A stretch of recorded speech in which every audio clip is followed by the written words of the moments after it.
Hola, muy buenas tardes para todos.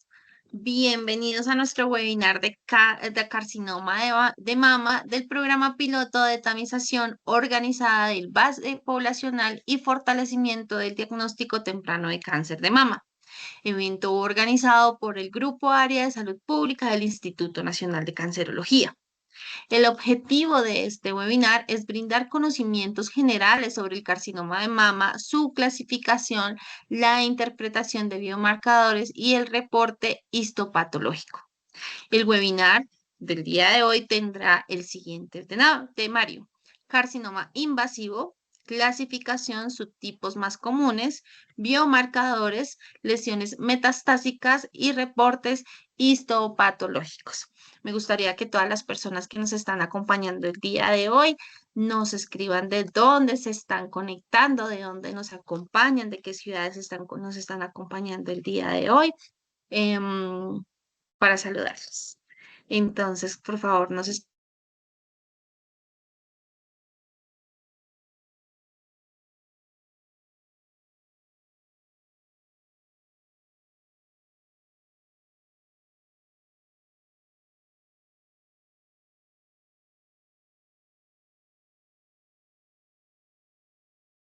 discúlpenme. Bueno, saludo aquí, nos están acompañando desde Cali, desde Pereira, desde Neiva, Víctor Modragón desde Cali, Natalia desde Cartagena, Andrés González desde Bogotá, Ricardo García desde La Calera. Saludo María Constanza de Barranquilla, Eduardo Alejandro desde Neiva, Angie Margarita desde Ibagué. Entonces, un saludo a todas las personas que se están conectando y que nos están acompañando el día de hoy en nuestro webinar de carcinoma de mama. Contarles que este webinar es un webinar que se está realizando por un trabajo que se viene realizando con el Ministerio de Salud y Protección Social que se llama Plan de Choque. Nos están acompañando también desde Risaralda, desde Popayán. Un saludo para todas las personas que nos están acompañando el día de hoy. Entonces, este plan de choque es que se está trabajando con el fin de fortalecer los conocimientos a los profesionales de la salud de primer y segundo nivel de atención en unos cánceres priorizados. Entre esos cánceres tenemos cáncer de mama.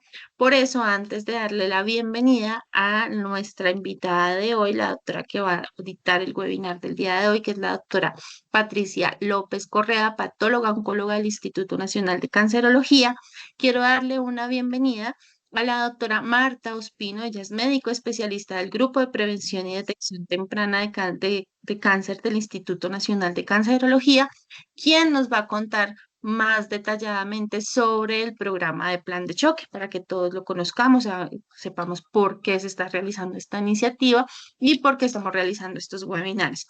Recuerden que es importante para todas las personas que nos están acompañando el día de hoy.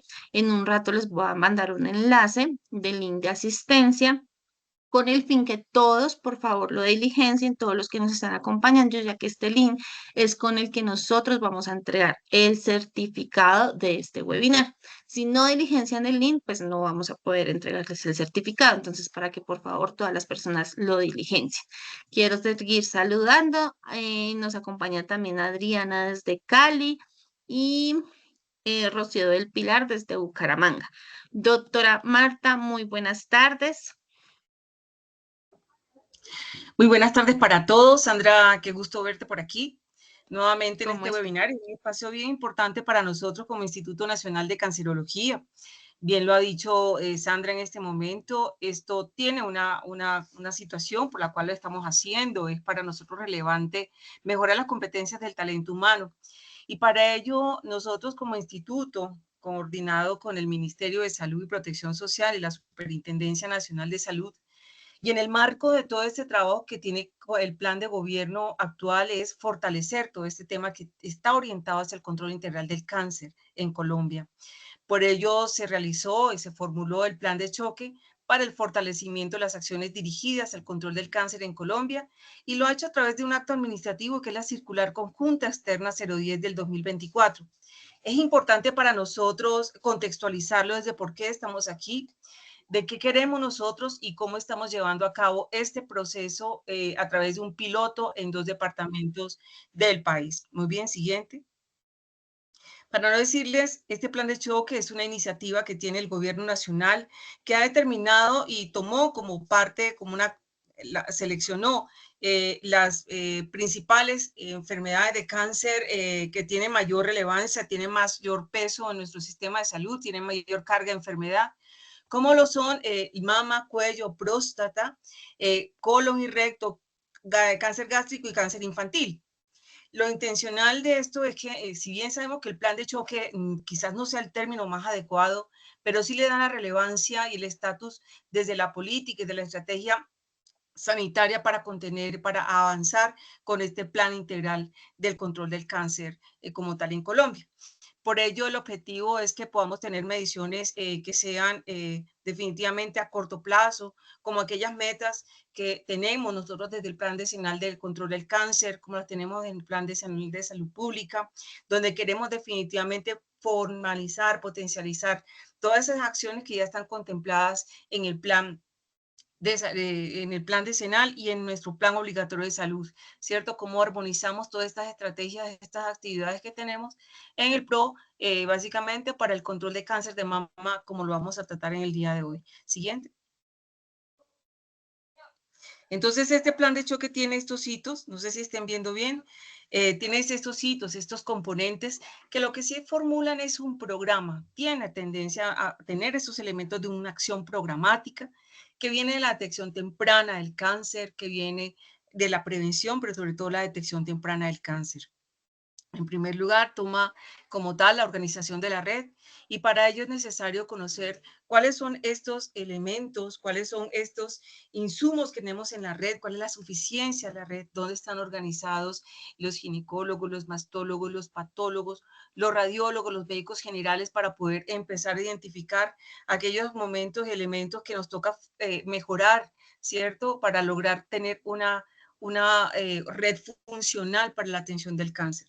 Entonces, las capacidades instaladas, como la suficiencia, la red, como la gobernanza del territorio, para poder tener una red que esté organizada y que dé cuenta de todo este tema del cáncer como tal, en este caso el cáncer de mama. El segundo y muy importante, y por eso estamos aquí hoy, así como lo hemos hecho con los colegas, con nuestros colegas radiólogos, con los colegas médicos generales, con las enfermeras, competencias del talento humano. Tenemos que estar de una manera continua, constante, de estar actualizando todos estos componentes y como el día de hoy vamos a tratar con la doctora Laura el tema de la patología de mama.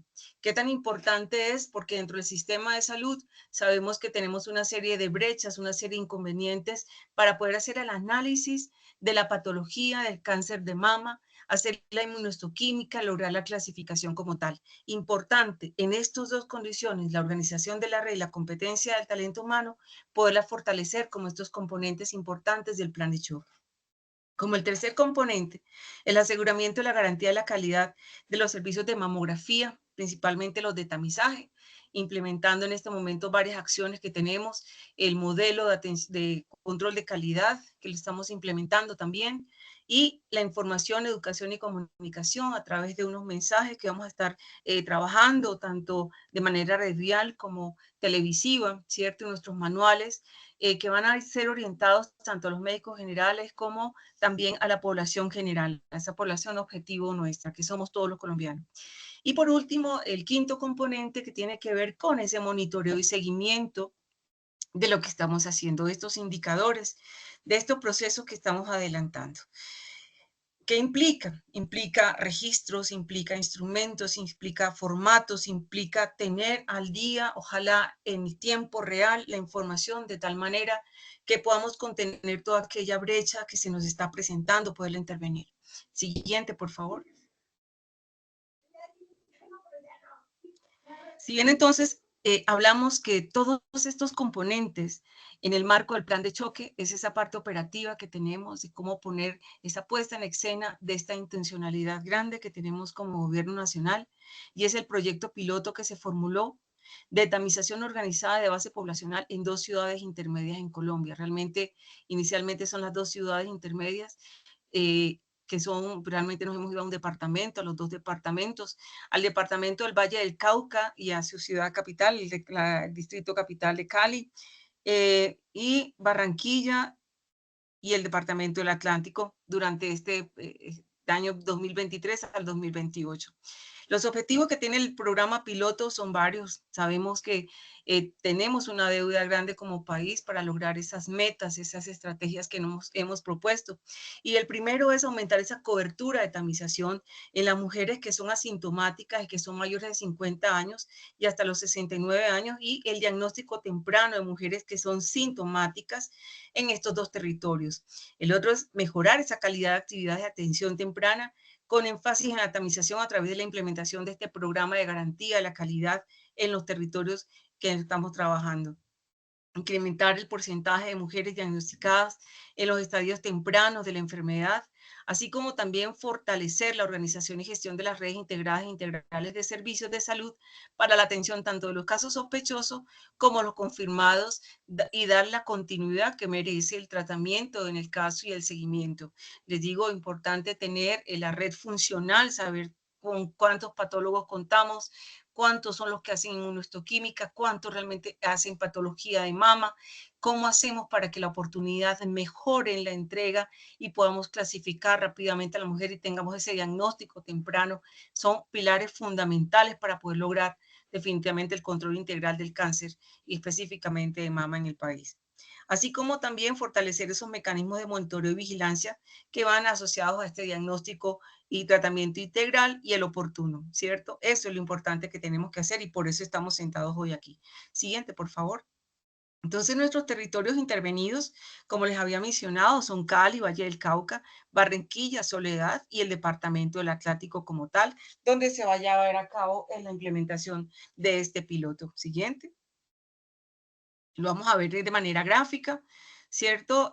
Lo que es el Valle del Cauca, con estos municipios, está el municipio de Cartago, Guacarí, Roldanillo, Palmira y Yumbo, con las mujeres que se han identificado de la población entre 50 y 69 años en el año 2023. Aquí un poco la gráfica nos muestra cómo se pretende que se conforme la red funcional de cáncer de mama en el departamento del Valle del Cauca con estos municipios que han sido priorizados. Siguiente, por favor. Y en la misma manera, en el departamento del Atlántico nosotros tenemos, ustedes van a ver, no la red, sino los municipios que han sido seleccionados por parte del señor secretario de Salud, el doctor Luis Carlos Fajardo. Y tenemos entonces Campo de la Cruz, Soledad, Malambo, Sabana Grande, Santo Tomás, Palmar de Valera y Suán. Estos son los municipios que van a formar parte de la estrategia completa, ¿cierto? Junto con Barranquilla, de todo este proceso durante estos años. Siguiente. El componente que les digo que nos trae el día de hoy es el de componente, el fortalecimiento del talento humano. Siguiente. Entonces, como hemos visto, nosotros hemos venido desarrollando algunas actividades y nos hemos propuesto tener esta matriz de programa piloto de cáncer de mama. Si ustedes me creen, créanme, por favor. Aquí tenemos nosotros la ruta que pensamos se va a realizar dentro del piloto, ¿cierto? Y parte de la demanda inducida, parte del accionar, desde el contacto, en el momento del contacto en la atención en salud. Aquella mujer que es asintomática, pues le hacemos, y la edad, hacemos el tamizaje o hacemos el examen clínico de mama. La mujer que tiene síntomas ya va directamente a hacerse su examen diagnóstico, ¿cierto? Porque es lo que tenemos que descartar, es que lo que siente es definitivamente, no es, ojalá sea cáncer de mama.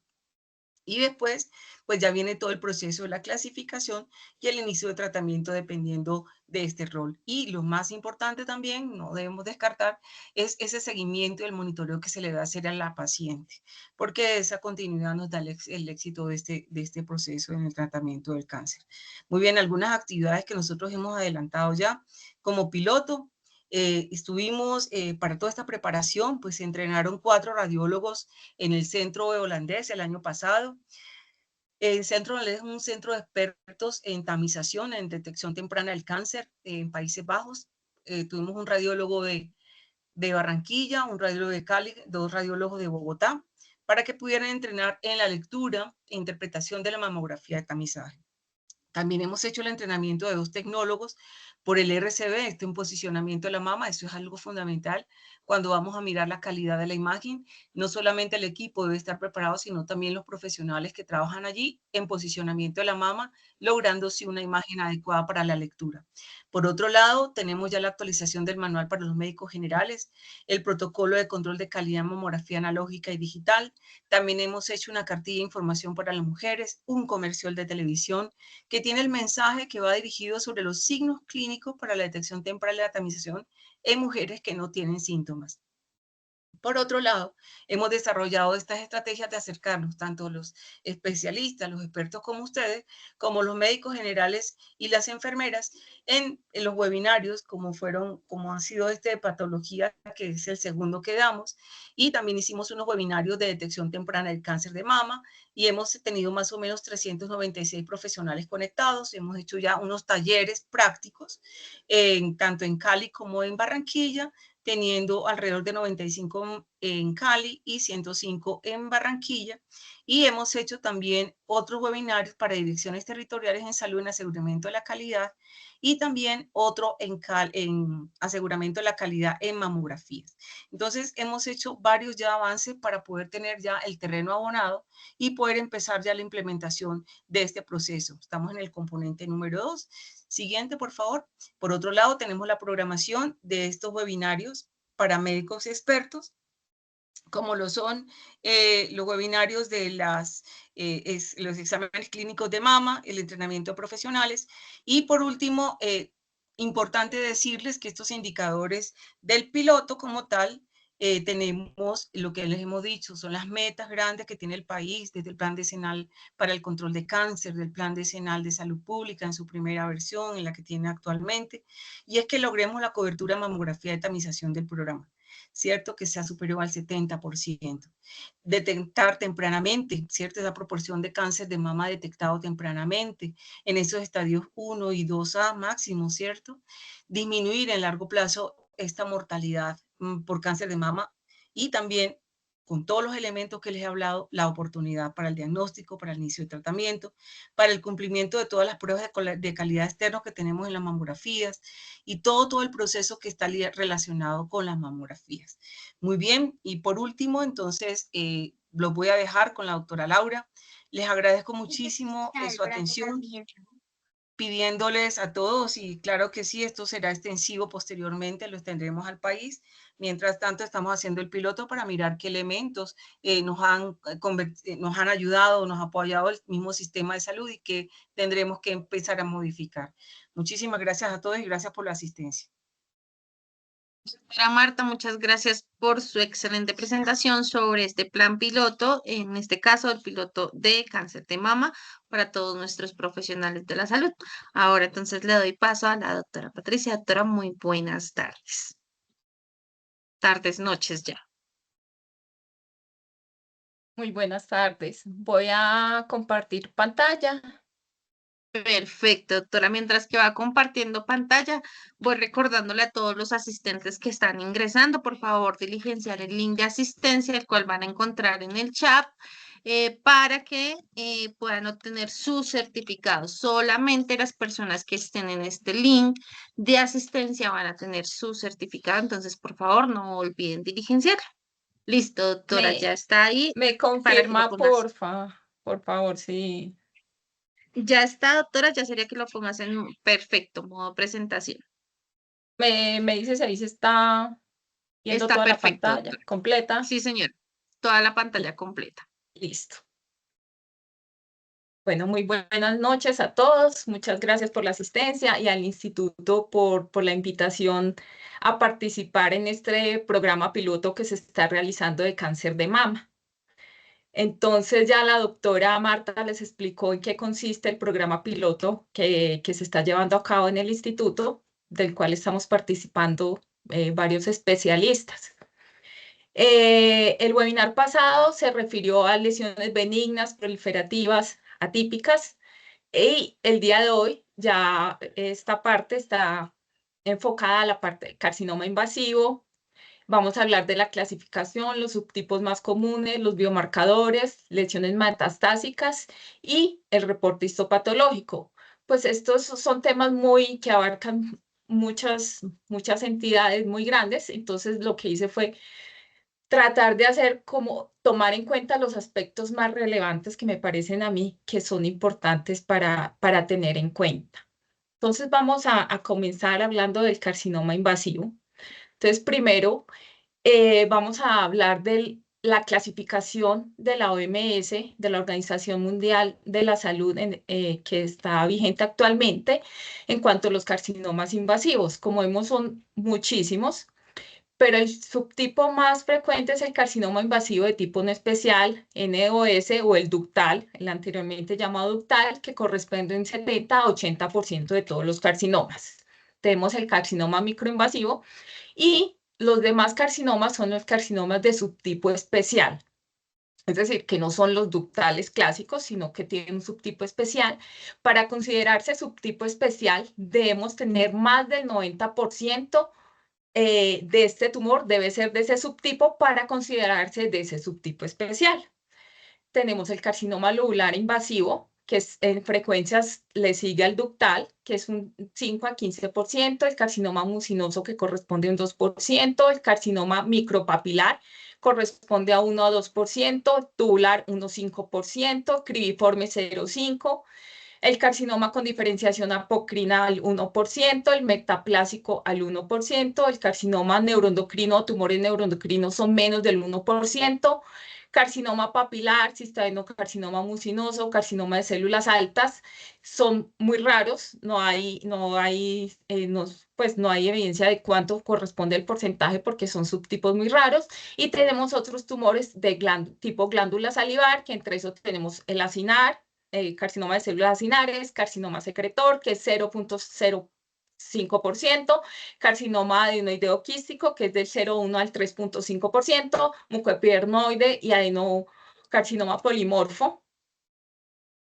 Y hay unos patrones especiales del carcinoma de tipo no especial que son considerados dentro del espectro del carcinoma, pero no hay evidencia suficiente para clasificarlos como un subtipo especial. Es decir, son carcinomas de tipo no especial con diferenciación o características de estos que les voy a nombrar. Entonces tenemos con características o patrón medular, con diferenciación neuroendocrina, con células gigantes estromales de tipo osteoclastolite, con patrón coriocarcinomatoso, patrón pleomórfico, patrón melanocítico, patrón oncocítico, patrón rico en lípidos, patrón células ricas en glucógeno y con patrón sebáceo.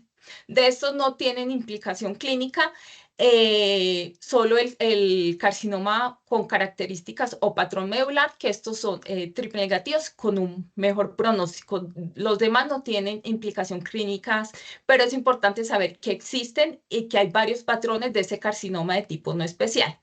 Y por último tenemos los carcinomas invasivos mixtos, donde hay un componente del tipo no especial y un carcinoma y un componente, un carcinoma invasivo de un subtipo especial. Entre los carcinomas invasivos, pues hay unos importantes saber que tienen buen pronóstico.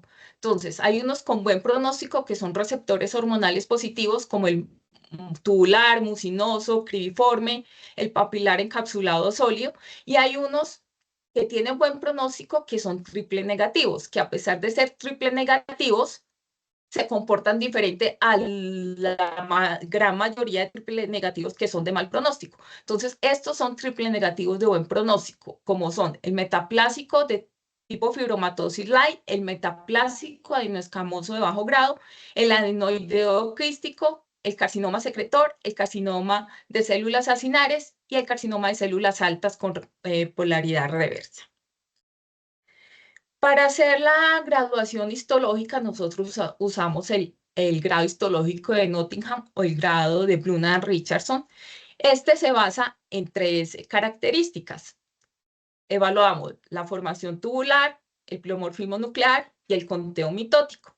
Cada uno de estos nos da un puntaje y con esto hacemos un grado final que nos da si es grado 1, 2 o 3. Entonces, de acuerdo a la formación tubular, si es mayor, si tiene más del 75% es 1, de 10 a 75% 2, y si tiene mínima formación glandular, menos del 10% es un 3.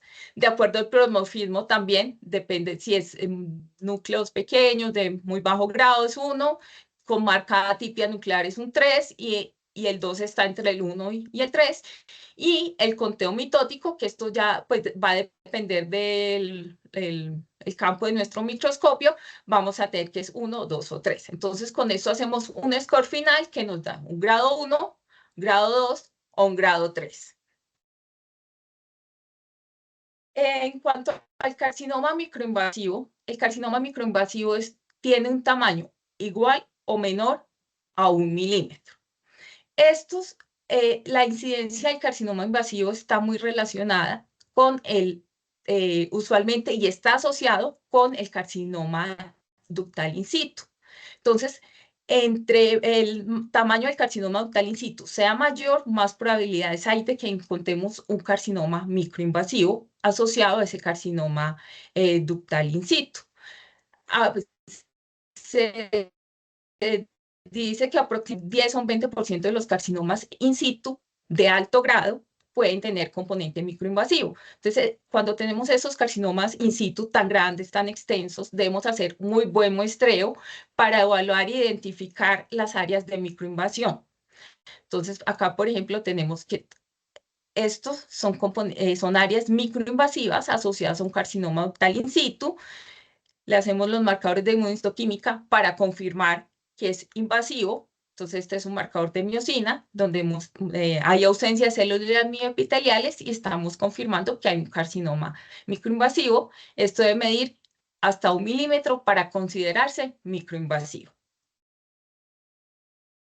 Esto es pues otro ejemplo de la gradificación de un carcinoma ductal de tipo no especial, el grado 1 muy bien diferenciado, el grado 3 muy mal diferenciado y el grado 2, donde la mayoría caen en este grado 2, tenemos que son moderadamente diferenciados.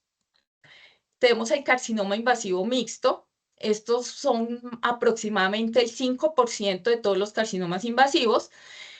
Cuando vemos un carcinoma mixto, siempre debemos poner el porcentaje de cada componente. Entonces, acá hay un componente de carcinoma de tipo no especial ductal asociado a un carcinoma lobular invasivo. Entonces, debemos poner cuánto porcentaje hay de carcinoma de tipo no especial ductal y cuánto porcentaje del carcinoma lobular. Este es un carcinoma de tipo no especial con características medulares. Estos son macroscópicamente son lesiones muy bien circunscritas con márgenes empujantes que a veces pueden simular inclusive lesiones benignas como un fibroadenoma. Estos usualmente se presentan en pacientes jóvenes menores de 40 años. Entonces, hay unas características especiales de estos carcinomas. Estos son carcinomas que tienen alto grado nuclear, son muy ricos en linfocitos intratumorales, tienen gran porcentaje de linfocitos intratumorales, los márgenes son empujantes, como se veía en la foto macroscópica, y el patrón de crecimiento es sincitial. Esas son las características principales de estos carcinomas. Debemos tener todas estas características para hacer el diagnóstico de un carcinoma de tipo no especial con características medulares.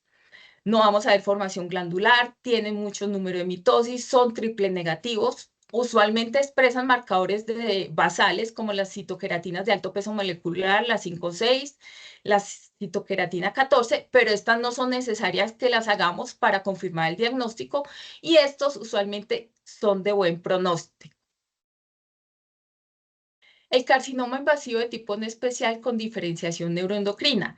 Podemos encontrar diferenciación neuroendocrina en los carcinomas de tipo no especial, de un 10 a un 30%. En los mucinosos hasta un 20% y en el carcinoma papilar sólido hasta un 72%. Entonces acá vemos que son nidos sólidos de células como empaquetaditas con un grado nuclear intermedio. Son positivos para sinaptofisina. Pero ¿cómo hacemos la distinción entre un carcinoma o un tumor neuroendocrino verdadero puro de un carcinoma de tipo no especial con diferenciación neuroendocrina? Las características son histológicas. si nosotros no vemos que las características histológicas, es decir, no vemos las características de un neuroendocrino puro, pero tiene marcación de marcadores neuroendocrinos, caen en esta categoría de un carcinoma ductal de tipo no especial con diferenciación neuroendocrina. No se recomienda realizar marcadores de neuroendocrinos de rutina porque no tiene relevancia clínica esa diferenciación neuroendocrina, a no ser que sea un carcinoma o un tumor neuroendocrino puro. Entonces, por eso no se recomienda que se hagan de rutina, a no ser que veamos que la morfología es de un carcinoma neuroendocrino o un tumor neuroendocrino como los que vemos en otros órganos. Ahora ya pasamos a los carcinomas con subtipo especial. Entonces, empezamos con el carcinoma lobulillar. Estos son muy característicos, son células pequeñas, discoadhesivas, que van en fila india. Pueden tener vacuolas intracitoplasmáticas, son de bajo grado, y a veces las células son tan pequeñas que las podemos confundir con linfocitos, entonces hay que tener mucho cuidado, especialmente en las biopsias. Cuando vemos que hay algunas células así dispersas, pequeñas, hay que tener mucho cuidado porque a veces se nos pueden pasar un carcinoma lobulillar de subtipo clásico. Pero el carcinoma lobulillar pues, puede tener varios patrones. Tenemos uno que es un patrón sólido, que vemos que no hace filas indias, sino que son células redondas con núcleo excéntrico, puede tener vacuolas intracitoplasmático, pero crecen nidos, pero sin embargo vemos que son células que están discoadhesivas. Y hay un carcinoma lobular invasivo con un patrón alveolar. El patrón alveolar son estos agregados sólidos de células que tienen hasta 20 células agrupadas en hasta 20 células o menos, con ese estroma ahí entre los nidos. Estos usualmente requerimos hacerle estudios de inmunohistoquímica para confirmar el fenotipo lobulillar, y estos son de más alto grado que el clásico, que el lobulillar clásico. Estos son otros subtipos de lobulillar. Tenemos el carcinoma lobulillar invasivo de tipo pleomórfico, que este es de alto grado. Las células tienen 4 veces el tamaño de un linfocito, tienen marcado pleomorfismo nuclear, frecuente en mitosis. Y pues la inmunohistoquímica son negativos para caderina y tienen positividad citoplasmática para la 20. Este es el control interno, donde vemos que marca la membrana de estos ductos que no son neoplásicos, y estas son las células neoplásicas que tienen marcación citoplasmática. Tenemos el carcinoma lobular invasivo histiocitoide.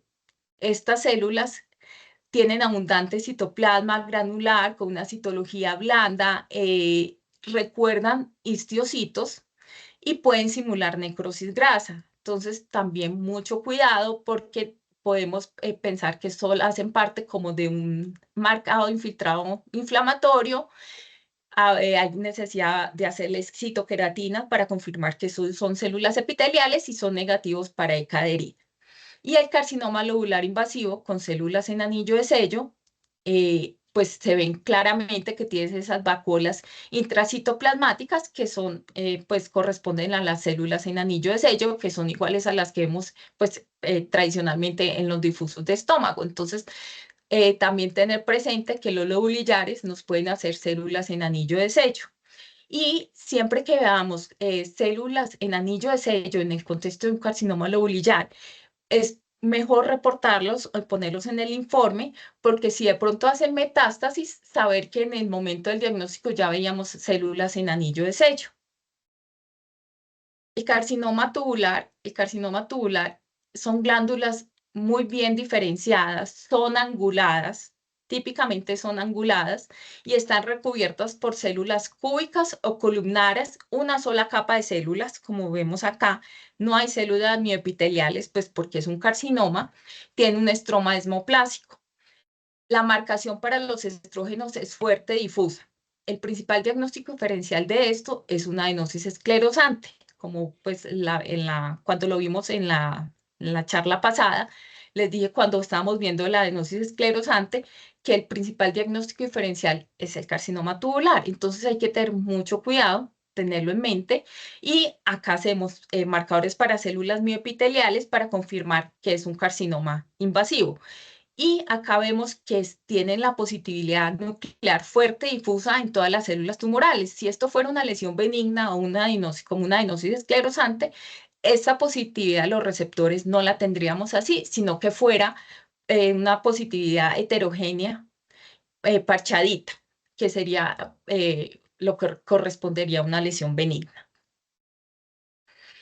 Estos otros subtipos de tipo especial, entonces tenemos el carcinoma mucinoso, que son nidos de células nadando en un moco, en mucina, pues tenemos dos variantes, una hipocelular, una hipercelular, que vemos más células. Acá, por ejemplo, estas a veces son más difíciles en las biopsias porque puede salir muy poquita celularidad. Tenemos el carcinoma micropapilar. Este carcinoma tiene una orientación, la característica es que tiene una orientación invertida. Las células están polarizadas hacia el interior de los grupos. Y acá vemos que el lema resalta esa polaridad invertida. Es importante el carcinoma micropapilar identificarlo porque estos usualmente tienen mayor compromiso ganglionar. No hay necesidad de hacer el EMA para confirmar el diagnóstico, lo podemos hacer por morfología, pero es importante saber que el EMA tiene esa marcación en los carcinomas micropapilares. El carcinoma con diferenciación apocrina son estas células pues muy apocrinas, con mucho citoplasma, con esos nucleolos prominentes, típicamente son triple negativos, aunque pueden ser ER2 positivos en un 30 a un 60% de los casos y son receptores de andrógenos positivos. Para hacer el diagnóstico de cualquiera de estos subtipos no especiales, como les dije, debemos tener más del 90% para que sea un mucinoso puro o un micropapilar puro o un apocrino puro. Si no, serían mixtos. Y usualmente uno los ve asociados, especialmente el mucinoso y el micropapilar, asociados a un carcinoma de tipo no especial. El carcinoma metaplásico. El carcinoma metaplásico es un grupo muy heterogéneo. Entonces, así se clasifican. Carcinoma de no escamoso de bajo grado, carcinoma de células escamosas, carcinoma metaplásico de células fusiformes, carcinoma metaplásico de tipo fibromatosis light, carcinoma metaplásico con componentes mesenquimales heterólogos. Puede tener osteosarcoma, condrosarcoma, angiosarcoma, bueno. Estos dos, el adenoescamoso de bajo grado y el fibromatosis light, son de buen pronóstico. Los demás metaplásicos son de mal pronóstico. En la inmunohistoquímica, estos son positivos para queratinas de alto peso molecular y citoqueratinas basales, P63. Hay que tener cuidado y usualmente hacer más de una citoqueratina, porque la marcación de las citoqueratinas puede ser focal y no difusa. Entonces, tener presente, especialmente en las biopsias, hacerle por lo menos un cóctel de queratinas, unas citoqueratinas de alto peso molecular, y pues todos son triple negativos. Este es un ejemplo, un carcinoma metaplásico de células fusiformes. Cuando vemos siempre lo debemos considerar cuando vemos una proliferación fusocelular atípica o de alto grado, considerarlo entre los diagnósticos diferenciales, antes de decir que de pronto es un sarcoma o que hace parte del componente estromal maligno de un filodes, tener en consideración el carcinoma metaplásico de células fusiformes, hacerle citoqueratinas que nos van a hacer marcar así sea focal y también son P63 positivo. Debemos tener y confirmar la diferenciación epitelial para hacer el diagnóstico de carcinoma metaplásico. La diferenciación epitelial, ya sea por morfología, cuando vemos asociado un carcinoma octal in situ o con la inmunohistoquímica. Este es un ejemplo de carcinoma de células escamosas, donde vemos claramente que acá hay pues morfología escamosa y son positivos para C63. Este es un carcinoma metaplásico con componentes mesenquimales. Acá, por ejemplo, tenemos que hay diferenciación ósea maligna y acá diferenciación condroide. tenemos un carcinoma metaplásico de tipo fibromatosis light, que tiene buen pronóstico, que son células que se ve en una proliferación de células fusiformes como muy blanda, pero son positivos para citoqueratinas, y el carcinoma de escamosa de bajo grado, que es vemos que hay proliferación de glándulas, áreas con nidos escamosos y el estroma con células fusiformes. Otro subtipo es el carcinoma adenoideo quístico. Esto es un carcinoma triple negativo con buen pronóstico en su forma clásica. La morfología es igual a los que vemos en la glándula salival. Podemos tener subtipo clásico, sólido basaloide o también transformación a alto grado. El que usualmente vemos es el clásico. Tienen la fusión del MIB, NFIB. Y en la inmuno vemos que hay positividad para citoqueratina 7 y CD117 en las células luminales, como vemos acá.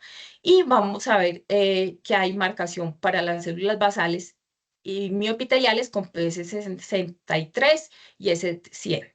El diagnóstico diferencial de estos es con los carcinomas ductales in situ de cribiformes, pero el carcinoma ductal in situ cribiforme es más circunscrito, mejor definido, y no tiene el doble componente que es de células luminales y mioepiteliales. El carcinoma secretor, otro subtipo poco frecuente, de buen pronóstico, son células que vemos vacuoladas, epiteliales con secreción, con mucina y secreción intracitoplasmática. Este tumor es el más frecuente en la pediátrica, sin embargo, se puede ver a cualquier edad. Marcan S100 y son positivos para NTRK por inmunohistoquímica, porque tienen la fusión del ETB6 NTRK.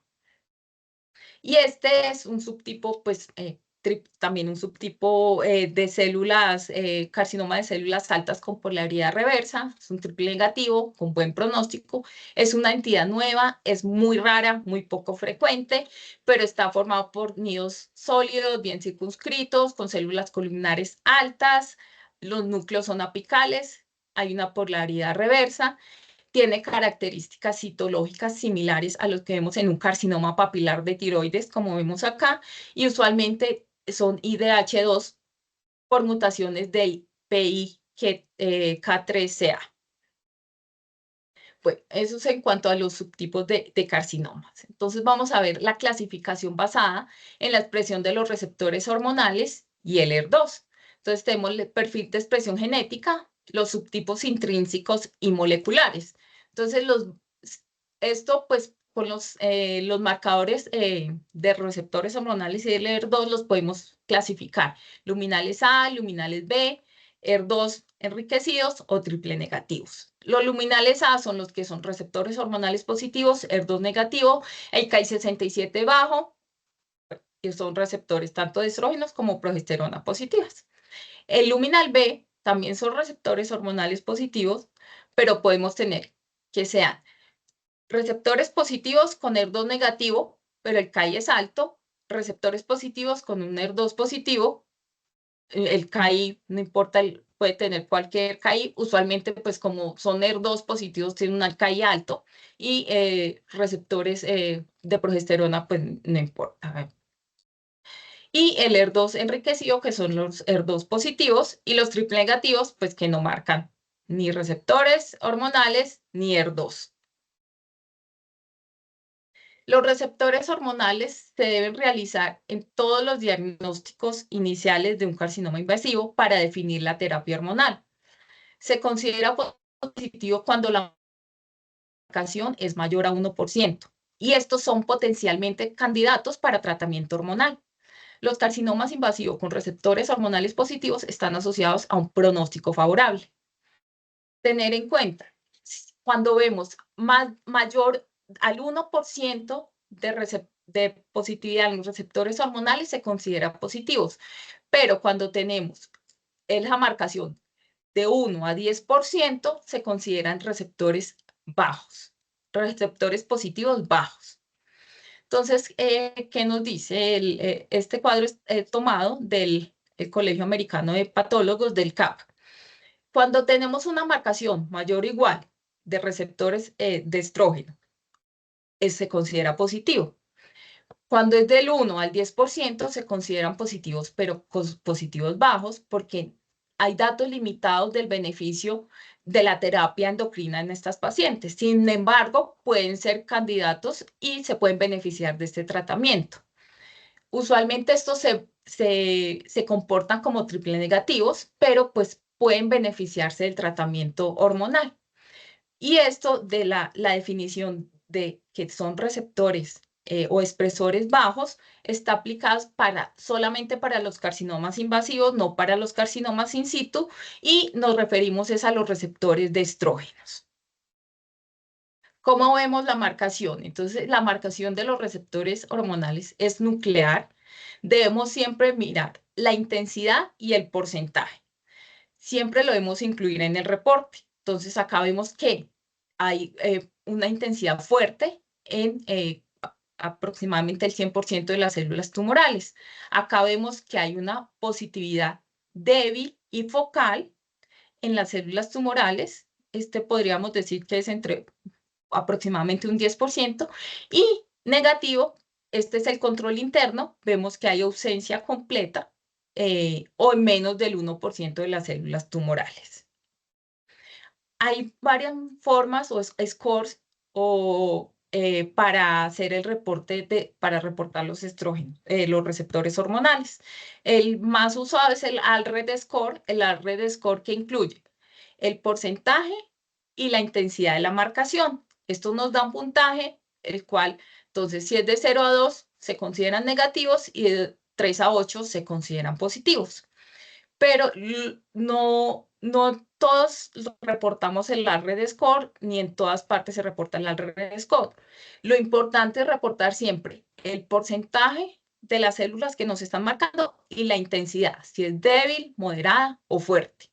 Eso es lo que necesitamos reportar. Y siempre que estamos evaluando los receptores, tanto los receptores como el ER2, debemos tener mucho énfasis y cuidado en el control. No podemos evaluar receptores en controles malos o que no estén funcionando, o evaluarlos sin control. Siempre debemos evaluar con un control externo que esté adecuado.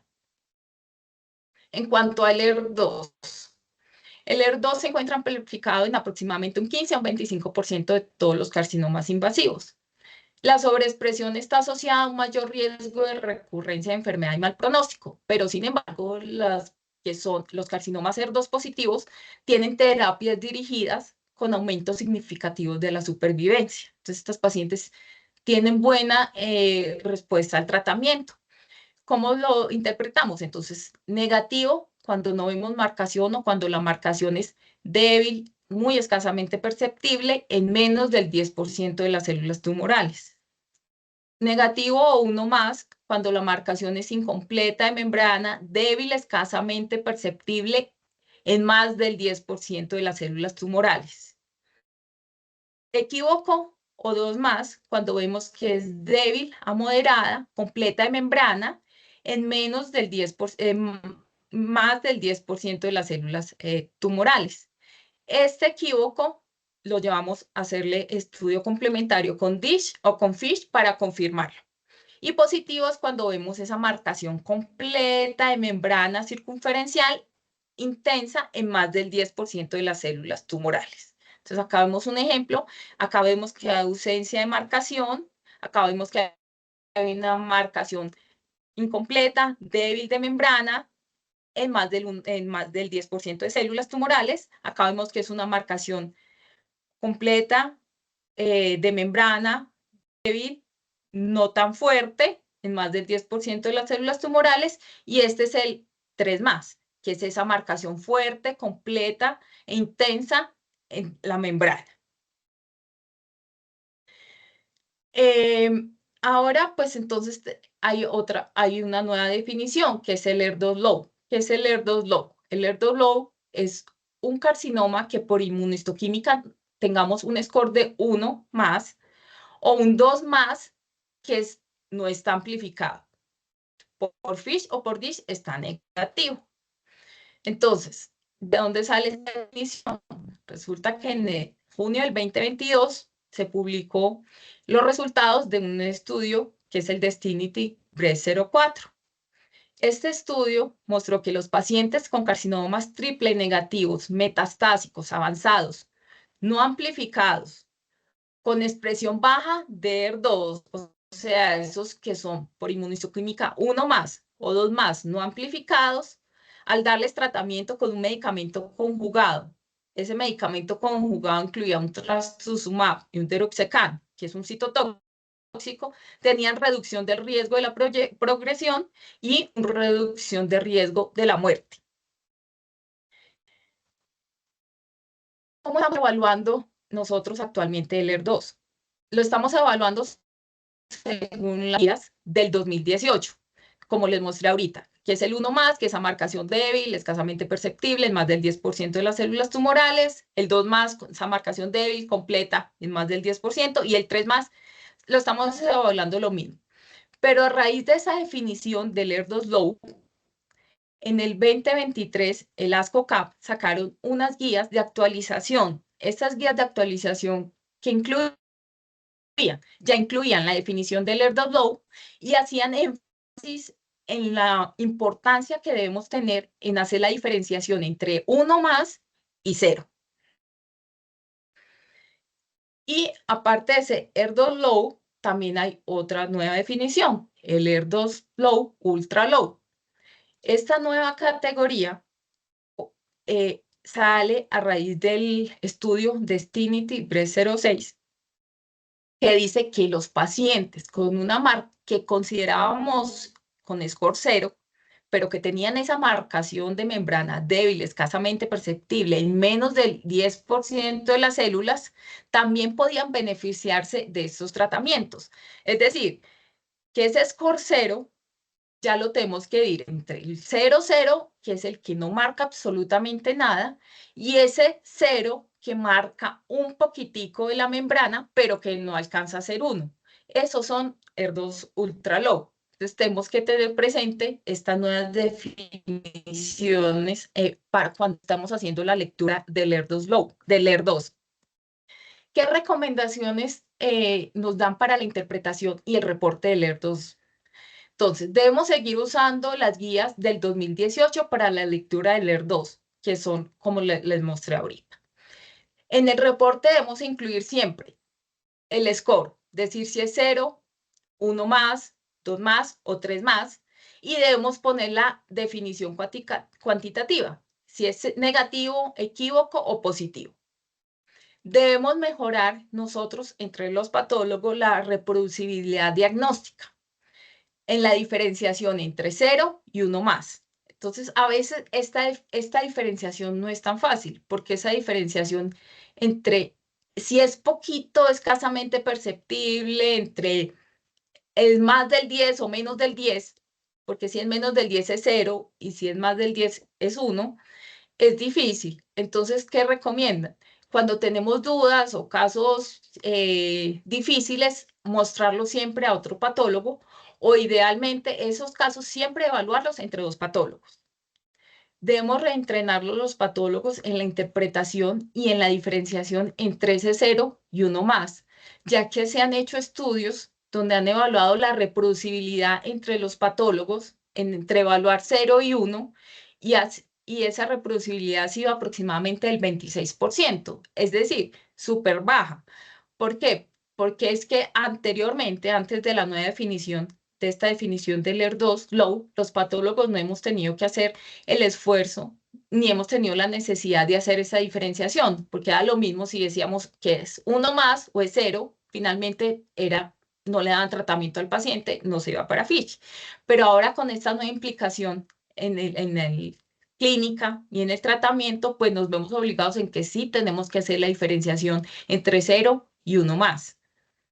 Entonces se han visto que al reentrenar los patólogos y hacer en nosotros tener conciencia de qué es la importancia que tenemos que hacer entre esta diferenciación entre 0 y 1 más, se aumenta la reproducibilidad entre los patólogos. Siempre que vamos a evaluar el ER2, lo debemos evaluar Empezamos por alto aumento. Si lo vemos fuerte, positivo, es que esto es positivo, es un 3 más seguramente. Si vemos, tenemos que bajarnos y ver si hay marcación. Si vemos en 10 más, vemos que hay marcación, de pronto es un 2. Pero para hacer la discriminación entre 0 y 1 más, siempre debemos evaluarlo un gran aumento. Y debemos evaluar toda la muestra, porque tenemos que hacer ese punto de corte de 10. Siempre debemos evaluar, lo que se recomienda es que siempre debemos usar controles positivos, tanto positivo 3 como un negativo 1 más, para cuando nosotros estemos evaluando el ER2, podamos hacer una comparación con el ER2, el 1 que tenemos ahí. No debemos en el reporte utilizar el término de ER2 low. Lo que recomiendan es que pongamos es negativo, score 1 más y podemos poner esta nota. Estos pacientes pueden ser candidatos para terapia target anti-ER2 en el contexto clínico apropiado y son equivalentes al grupo descrito como ER2 low. El contexto clínico apropiado lo sabe el clínico. Y sí se recomienda que pongamos el porcentaje de células que tienen tinción de membrana. Y especialmente para poder diferenciar cuáles son esos dos ER2 ultra low. Entonces, este es un ejemplo, poner negativo, score 0, se observa expresión débil, escasamente perceptible en 5% de la membrana, de las células. Es decir, este sería un ER2 ultra low. Y si no vemos marcación, debemos poner negativo score 0, se observa ausencia completa de marcación en todas las células, porque ese sí sería un 0,0. En cuanto al CAI 67, el CAI 67 nos puede dar información pronóstica y predictiva. Este lo utilizamos para estadificar pacientes en grupos de buen y mal pronóstico, o sea, para clasificar los luminal A, diferenciar qué es un luminal A y qué es un luminal B. No hay un consenso exacto sobre el punto de corte. En las guías del St. Gallen del 2011 se estableció el 14%, que era el 14%, más del 14% era el luminal B y menos A, pero eso han cambiado y posteriormente dejaron el 20%, pero no hay un consenso establecido. En el instituto nosotros tomamos el 20%, es decir, si ponemos que es un CAI 20 o mayor, ya lo consideran un luminal B, y menor a 20 lo consideran un luminal A. El problema del CAI 67 es que tiene muy mala reproducibilidad entre nosotros patólogos y es muy subjetivo. Este no es usado universalmente ni oficialmente recomendado. No en todas partes se usa, ni en las guías tampoco está recomendado que de rutina se realice. Pero en muchas partes pues se utiliza. En nuestro país nosotros lo usamos siempre de rutina. Entonces, cuando son diferentes, por ejemplo, cuando vemos un CAI bajo, es fácil, cuando vemos un CAI alto, es alto. El problema de la reproducibilidad y lo difícil es cuando están esos límites entre un 15, 20%, 25%. Ahí es el complejo de la reproducibilidad. Los linfocitos intratumorales. Los linfocitos intratumorales pueden dar información pronóstica y predictiva. Los linfocitos intratumorales, niveles altos, que los consideran cuando es más del 60%, en los carcinomas triple negativos, ER2 positivos, son indicadores de buen pronóstico y predictivos de buena respuesta al tratamiento neoayudante.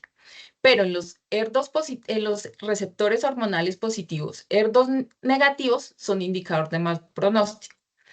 Actualmente no está establecido ni es requerido que los debemos reportar en el informe. Sin embargo, estos están tomando gran importancia y pueden ser de utilidad para algunos oncólogos y en algunas partes los están pidiendo o los están requiriendo, especialmente en los triple negativos y en los ER2 positivos, por lo que son indicador pronóstico y pueden predecir la buena respuesta al tratamiento. El International Working Group son los que nos recomiendan o son los que hablan de los linfocitos intratumorales y ellos que nos dicen de cómo debemos evaluarlos. Debemos evaluar estos linfocitos intratumorales en todo el carcinoma invasivo. Solo debemos evaluar las células mononucleares, es decir, linfocitos y células plasmáticas. No vamos a incluir, no debemos excluir la necrosis, polimorfonucleares, histiocitos y áreas con artefactos por aplastamiento. ¿Y cómo lo debemos reportar? Lo que recomiendan es que lo debemos reportar en una variable numérica, en porcentaje. No decir leve, moderados o muchos, sino decir el número. Hasta ahora no hay un punto de corte que nos establezcan, pero ellos dicen que más del 60% se pueden considerar niveles altos. Bueno, entonces pasamos a las lesiones metastásicas de mama. Entonces, bueno, es muy importante saber y tener presente que no todos los tumores que vemos en la mama corresponden a lesiones primarias de mama. Podemos tener lesiones metastásicas entre 0,2 y 1,1% de las lesiones que vemos en la mama. Entonces, las metástasis las clasificamos entre epiteliales y no epiteliales. Las epiteliales son la mayoría, el 70%, y las no epiteliales, un 30%. Entre las epiteliales, los más frecuentes son ginecológicos, pulmón y tracto gastrointestinal. Y las no epiteliales, la más frecuente es el melanoma. Este es un ejemplo de un melanoma metastásico, donde pues las queratinas son negativas. Este es el MAR1, que es fuertemente positivo. Esto es un carcinoma seroso de ovario metastásico a la mama, un adenocarcinoma de pulmón a la mama. Entonces, tener presente que no siempre que vemos una lesión en la mama es primario de mama. Es muy importante cuando evaluamos esto, la historia clínica, los antecedentes, la presentación clínica, la morfología, la presencia de carcinoma in situ. Eso es un indicador de que es primario de mama.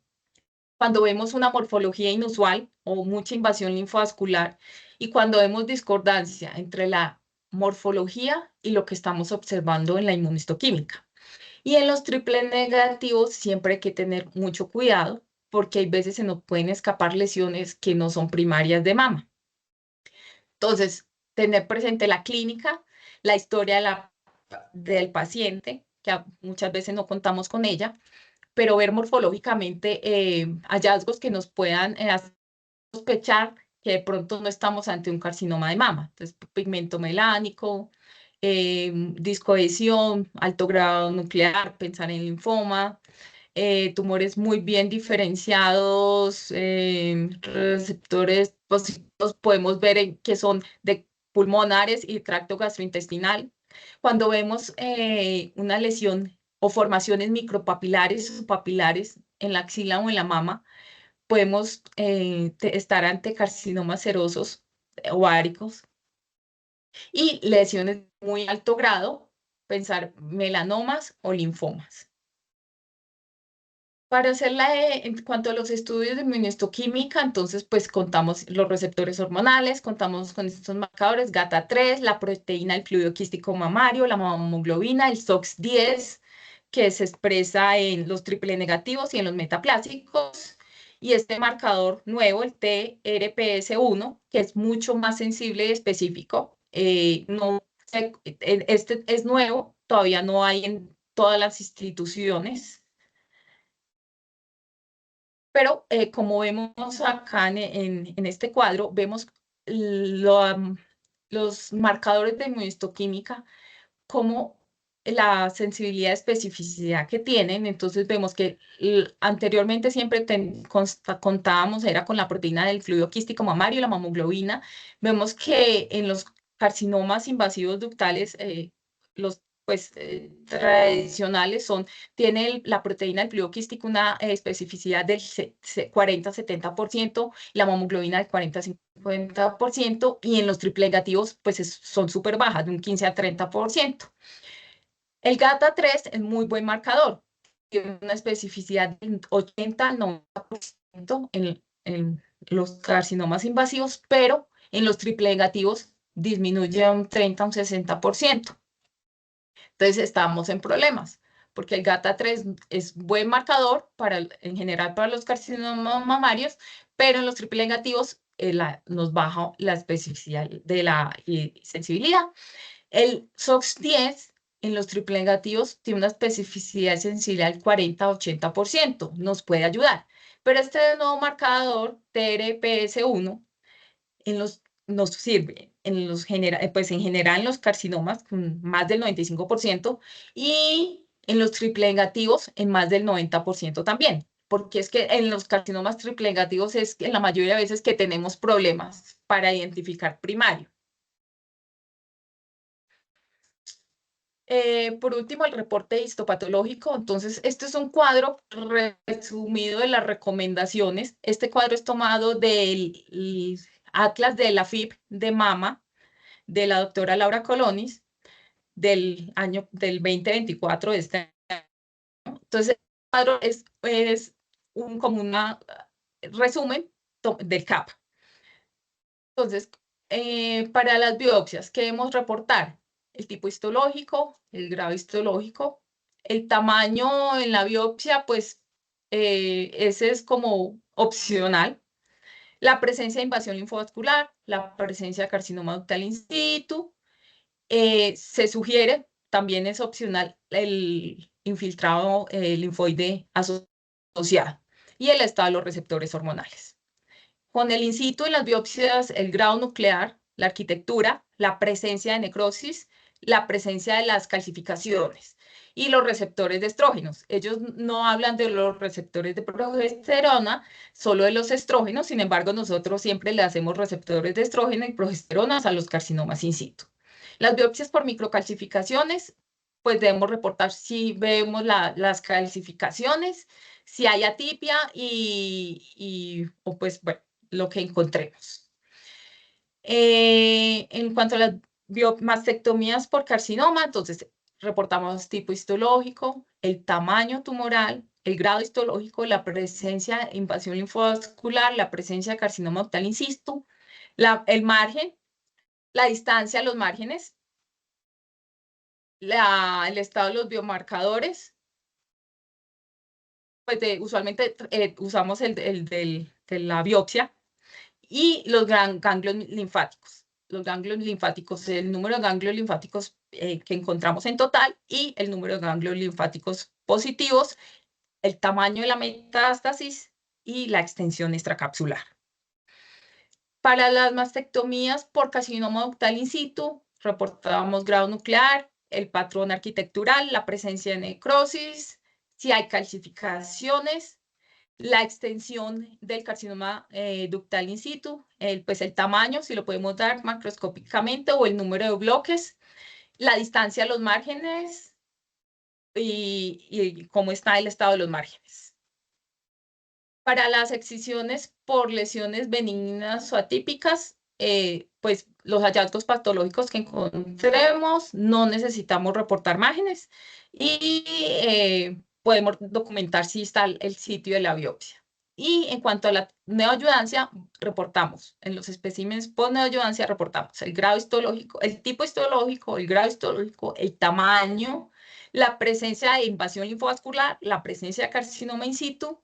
Si vemos los efectos por tratamiento, la distancia del márgenes o el estado de los márgenes, el estado de los biomarcadores, si hay tumor residual, el número de ganglios positivos con macrometástasis, que sabemos que las macrometástasis miden hasta 2 milímetros, mayor a 2 milímetros, micrometástasis de 0,2 milímetros a 2 milímetros, o células tumorales en tránsito, que es menor a 0,2 milímetros. Y pues qué sistema estamos utilizando, el RBC, eso es lo que vamos a reportar. Pero acá les voy a hablar más ampliamente de la evaluación de la respuesta al tratamiento, ya que pues esto es súper importante, cada vez vemos más estos especímenes que están con tratamiento neoadjuvante. La descripción macroscópica lo vimos en la sesión pasada, donde pues les mostré cómo era el procesamiento macroscópico. Entonces ahorita me voy a enfocar solo en los hallazgos microscópicos. ¿Qué debemos evaluar en la evaluación microscópica? Debemos identificar el lecho tumoral. Debemos estar seguros que estamos en el lecho tumoral, es decir, donde estaba el tumor previo. Miramos el tipo histológico, el grado histológico, la presencia de carcinoma in situ, la invasión linfovascular y los ganglios linfáticos. Entonces vemos el lecho tumoral y acá los nidos de células tumorales. Como esto puede ser, el muestreo debe ser extenso y muy adecuado porque la respuesta es muy heterogénea. Vemos zonas, acá por ejemplo vemos solo estos niditos, pero hay veces que vemos áreas donde hay mucho tumor, no hay tumor, mucho tumor, es muy heterogéneo cuando vemos la respuesta. Debemos reportar la presencia de carcinoma ductal in situ. Sin embargo, si solo vemos carcinoma ductal in situ, esto se considera una respuesta completa. La presencia de invasión linfovascular es muy importante y la debemos reportar. Si solo vemos invasión linfovascular, no vemos carcinoma invasivo, eso no es respuesta patológica completa. Entonces, tener presente esto, que la invasión linfovascular no significa respuesta patológica completa. En los ganglios linfáticos que evaluamos, número de ganglios positivos, el tamaño del depósito tumoral mayor, la presencia y la extensión extracapsular, el tamaño de la extensión extracapsular, el número de ganglios linfáticos que vemos que tienen cambios por tratamiento previo, porque esto es importante saber cuántos ganglios han tenido respuesta también a ese tratamiento. Y podemos realizar citoqueratina si tenemos dudas y en el ganglio centinela posneoadjudancia. Entonces, acá vemos cómo se resalta. Hay veces que es difícil porque los ganglios cuando tienen cambios por tratamiento vemos muchos histiocitos, mucha infiltrado inflamatorio que a veces nos dificulta encontrar o identificar las células tumorales. Entonces, le hacemos citoqueratinas y nos resaltan si tenemos dudas. La definición de respuesta patológica completa. Entonces, carcinoma invasivo no es ver carcinoma invasivo, obviamente no es respuesta patológica completa. La presencia de carcinoma ductal in situ, presencia de carcinoma celular, presencia de lagos de mucina celular y áreas de necrosis sin tumor viable, no es respuesta patológica completa.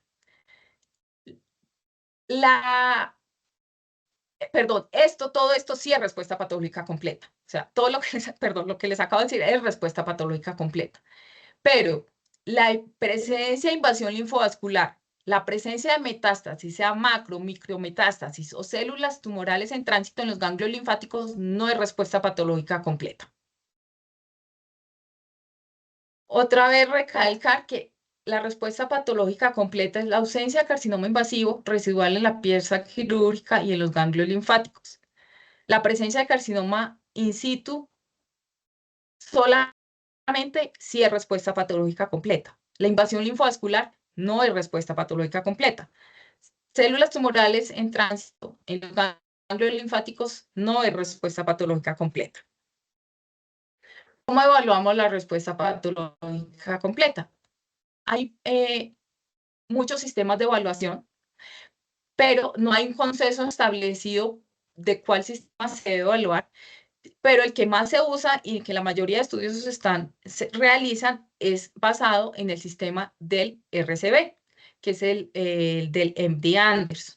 Este que evalúa la cuantificación de la carga tumoral residual, es un método objetivo, clínicamente validado, es reproducible, es fácil de usar, da información pronóstica, identifica pacientes con mayor riesgo de recurrencia. Entonces, esto se hace en una calculadora, en el computador, ponemos MD Anderson RBC, nos sale esto, entonces ponemos el tamaño del lecho tumoral en milímetros, el porcentaje de celularidad residual viable y el porcentaje de carcinoma in situ.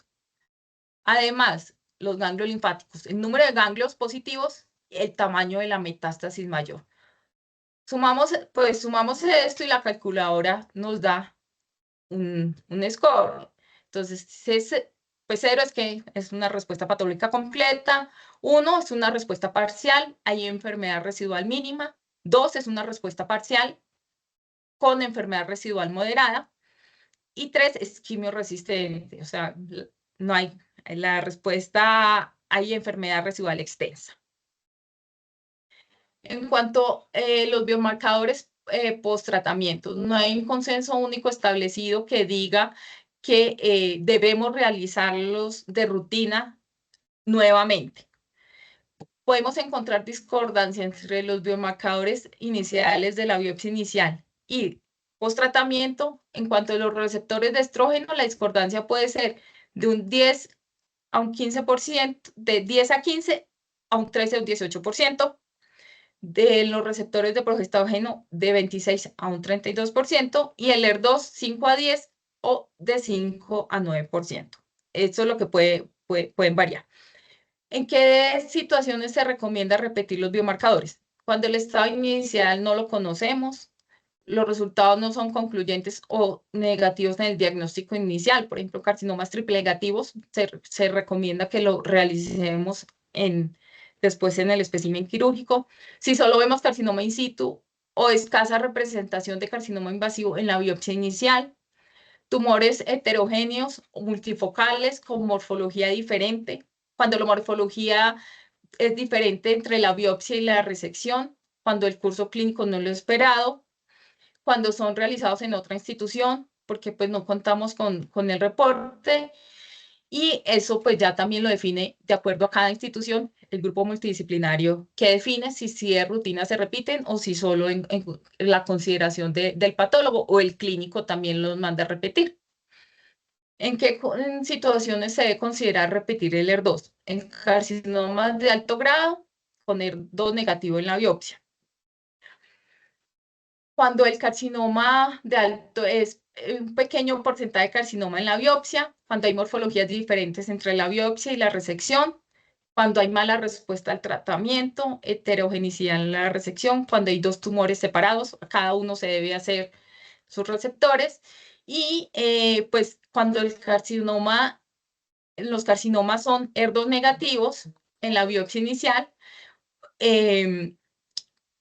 pues ahorita con esto del ER2 low, pues se puede considerar repetir en todos los que inicialmente fueron ER2 0, porque podemos estar ante el ER2 es heterogéneo y no es estable, o sea, es modificable con el tiempo, y podemos tener que después, o en las metástasis, o en las recurrencias, o en la resección, podemos tener un ER2, una cruz, uno más. Entonces, esto podría tener implicación terapéutica. Entonces, por esto en estos casos se puede considerar en este momento repetirlos. ¿Cómo hacemos la estadificación del ganglio centinela post-neoadjuvancia? Entonces, en la macro se corta normal, cada 2 milímetros se procesa todo el ganglio, debemos reportar el tamaño del depósito mayor, la presencia de extensión extracapsular la debemos reportar y dar el tamaño de la extensión extracapsular.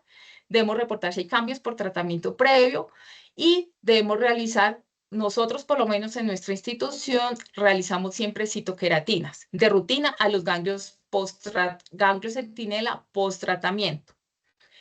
Este es el algoritmo de manejo de las pacientes del Instituto Nacional de Cancerología en post-neoadjuvancia. Estas pacientes, cuando la axila es negativa por clínica de imágenes, son llevadas a ganglio centinela, y si el reporte de patología informa que hay células tumorales aisladas, micro o macrometástasis, estas pacientes son llevadas a vaciamiento ganglionar axilar. Por eso nosotros le hacemos de rutina citoqueratinas a los ganglios centinela post-neoadjuvancia, porque debemos encontrar, así sea, las células tumorales aisladas o en tránsito, porque estas pacientes van a ser llevadas a vaciamiento ganglionar axilar. En cuanto a el algoritmo para el manejo del ganglio centinela en las pacientes con carcinomas temprano, entonces, con 2 ganglios centinelas con macrometástasis y extensión extracapsular, hay omisión, no le hacen vaciamiento. Cuando hay hasta 2 ganglios centinelas positivos con macrometástasis y una extensión mayor, extensión extranodal mayor a 2 milímetros, se considera el vaciamiento, y con 3 ganglios centinelas positivos para macrometástasis, se considera llevar a tratamiento, a vaciamiento ganglionar axilar con radioterapia. En cuanto a las conclusiones del tratamiento, de la respuesta al tratamiento no ayudante, pues el estudio histopatológico es es componente esencial y es el gold estándar para evaluar la respuesta al tratamiento. Hay muchos sistemas para la evaluación de la respuesta al tratamiento. No hay un sistema único aceptado, pero el sistema del RCB es el más utilizado. En el informe de patología, nosotros debemos dar toda la información necesaria para que se pueda estadificar y se pueda realizar este sistema de clasificación.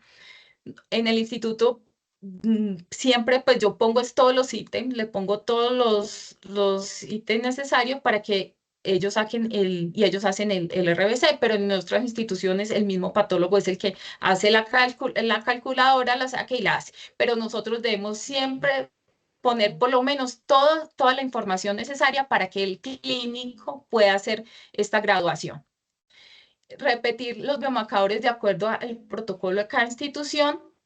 En las situaciones especiales, la evaluación debe realizarse pues, en base a los hallazgos clínicos, radiológicos y patológicos. Y pues ya con esto finalizo y estas son, como les mostré en la sesión pasada, son los formatos que se están utilizando en este proyecto piloto para la detección de mama. Este es para los patólogos, este es para los radiólogos, este es para los médicos generales y este es para los cirujanos de mama. Con esto termino. Muchísimas gracias por la atención y dejo de compartir pantalla. Listo, perfecto, doctora. Doctora No sé, Patricia, ya. muchas gracias por su excelente intervención. Tenemos preguntas al parecer. Sebastián, dame un segundo y le vamos a abrir micrófono.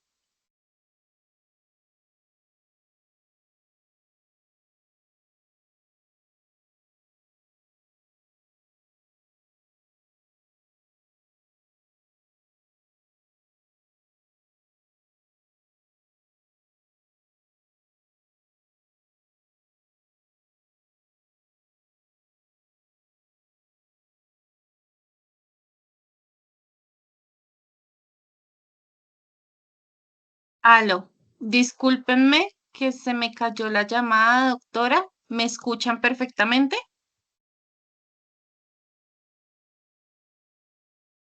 Aló. Sí, perfecto, listo. Entonces, Yo sí escucho. listo.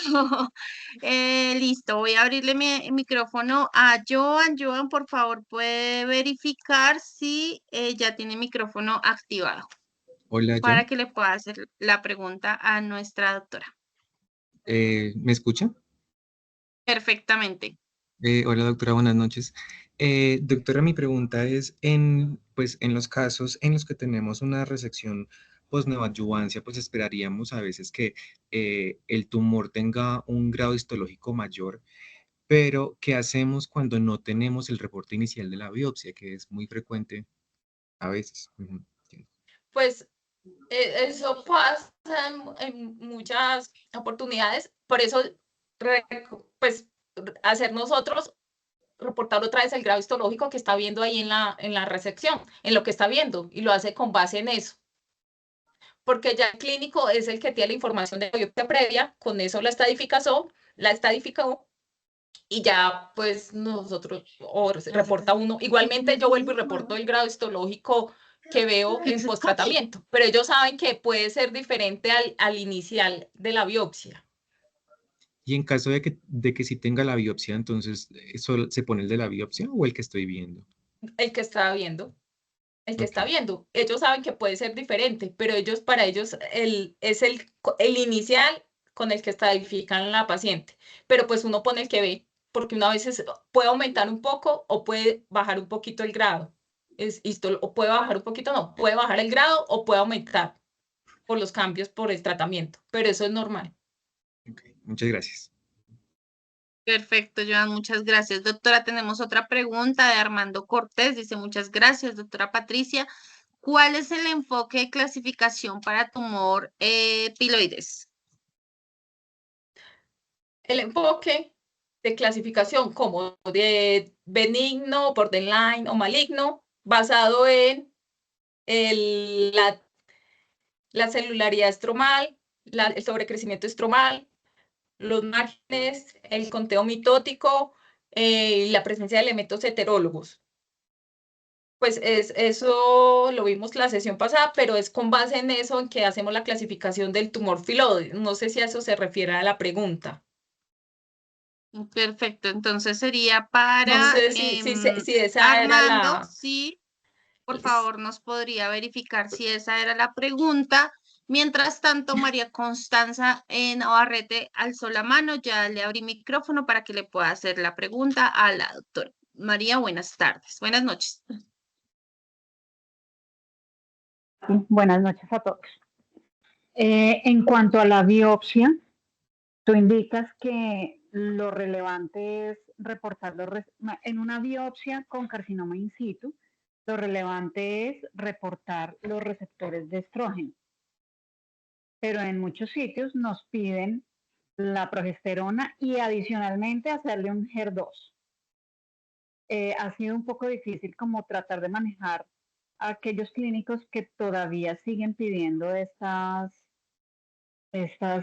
dos pruebas porque realmente Pues en las guías no está la recomendación de hacer receptores de progesterona en el carcinoma in situ.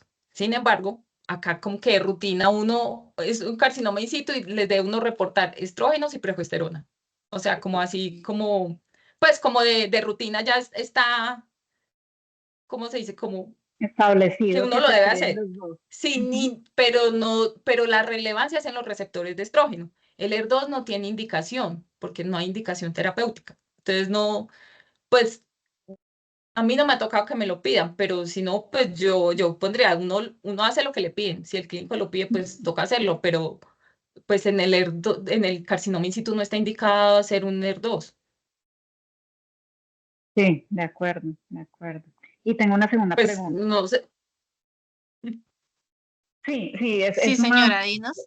es como una situación que, digamos, se ve mucho en esta zona donde realmente hacerle como la explicación al clínico que, pues, que las guías no lo indican, pero pues ellos en algunas ocasiones, pues digamos que dicen, no, necesito que me lo hagan y bueno, pues definitivamente salen los reportes, digo yo a pesar del patólogo, salen los reportes sobre todo con el HER2 que definitivamente pues no tiene ninguna validez.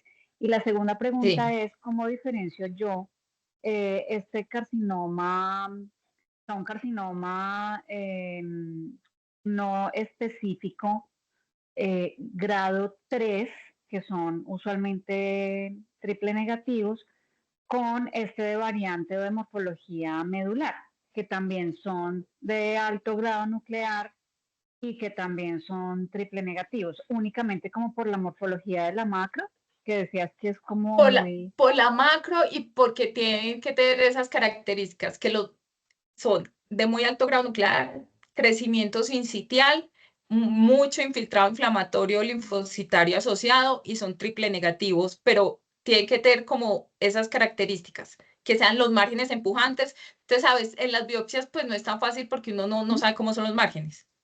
Entonces, puede poner uno que son carcinomas con mucho infiltrado linfoide, porque eso sí lo puede ver, pero ya en la macro sí lo debe reconocer uno porque son así, esos márgenes empujantes con crecimiento sincitial, alto grado nuclear y mucho infiltrado linfoide.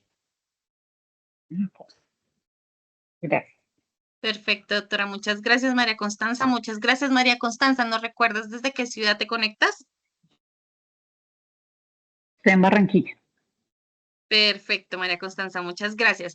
Tenemos otra pregunta por parte de Isabel. Isabel, ya tiene el micrófono también abierto, por favor.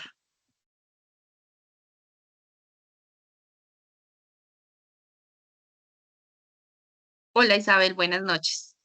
Hola, buenas noches. Bueno, tengo 3 preguntas en realidad para la doctora Patricia. La primera es, cuando vamos a calcular el RCB, el tamaño tumoral primario que nos piden, tengo entendido que sería el dato del tamaño que me aporten en la historia clínica, pero generalmente no tenemos ese dato.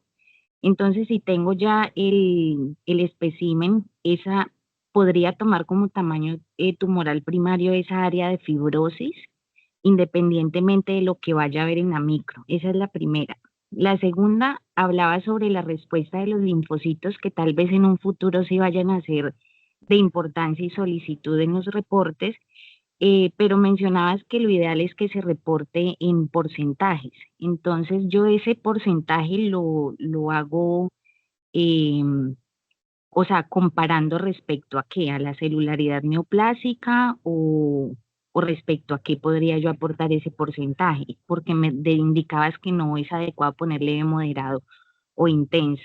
Y la tercera es cuando yo tengo un carcinoma invasivo y también tengo un in situ y tengo que reportar los biomarcadores, debo de especificar bien si lo estoy midiendo tanto en el componente invasivo como en el in situ, o solo me baso a reportar lo que es el invasivo. Bueno, entonces, respecto a la primera, el tamaño del lecho tumoral, usualmente es, si uno lo ve en la macro, ese es el lecho tumoral, el tamaño que está en la macro. Porque, pues sí, yo sé que muchas veces no tenemos el dato de clínico, ni la ecografía, ni sabemos, pues, nada de la historia. El tamaño del lecho tumoral lo tomamos de la macro, porque cuando uno ve esa área de fibrosis y estar seguro que esa área de fibrosis sí corresponde al lecho tumoral. Entonces, si esa área